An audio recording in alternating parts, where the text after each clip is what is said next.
A healthcare discussion draft. Senate Republicans expected to unveil details on their new plan to repeal and replace Obamacare tomorrow. So what can we expect? Here now is Senator John Thune, Senate Republican Conference Chairman, Senate Finance Committee member, and Republican Senator of South Dakota. Great to see you. Thank you for coming in. Appreciate it.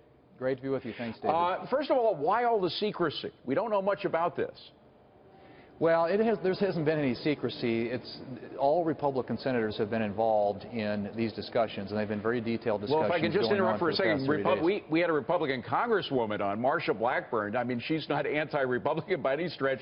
She was upset that she hadn't seen it, that your colleagues in the House have sort of been unaware of what's going on there.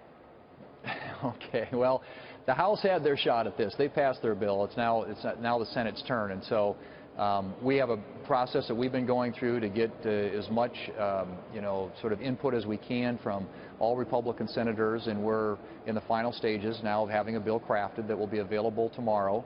Hopefully get scored by the Congressional Budget Office over the weekend, and if everything goes well, have it on the floor next week for a vote in the United States Senate. But it's time to turn the page on this failed Obamacare system, David. No, I understand, and we're going to talk about that in a moment. But I'm just wondering, the Congress, the people in the House didn't have much say in it.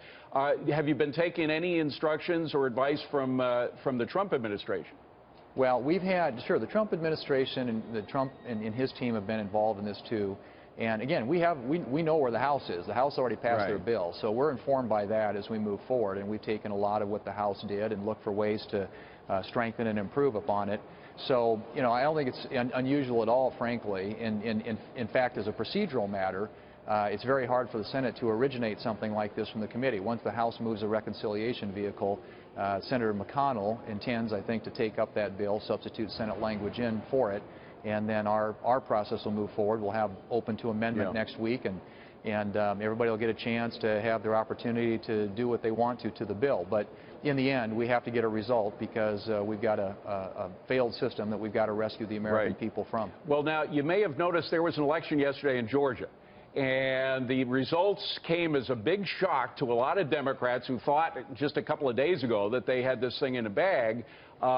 They have been counting on their kind of obstructionist policies towards anything from the Republicans to carry them through to the 2018 midterms. Clearly, that's not going to work. At least it hasn't in the past 4 special elections. Any sign that because of that failure, there might be a change of tone among Democrats, and maybe you can get some of them to go along with you? Well, that would be great. We'd love to have the Democrats participate in this. They sent us a letter back in May saying that they would participate as long as we removed any discussion of repealing and replacing Obamacare, and that wasn't going to happen. That's a non-starter, yeah. It's a non-starter. But I think these elections are telling in that all these candidates they're running. There's as anti-Trump candidates are running against everything that Republicans are trying to do up here, and they've not been successful in those elections. So I think that what that says is the American people want to give us an opportunity to get some things done, to get some results, and it starts with passing health care reform. Okay. Finally, you mentioned that some of the effects of Obamacare are still haunting us, and we're stuck with it. We just got word that Anthem is pulling out of 2 states, Wisconsin and Indiana, and the Wisconsin Governor, Scott Walker, said, and I'm quoting him here, Obamacare is collapsing. If we do nothing, more companies will back out and more people will lose coverage. For all the time that it's going to take to get repeal and replace of Obamacare, there are going to be some people hurting, right?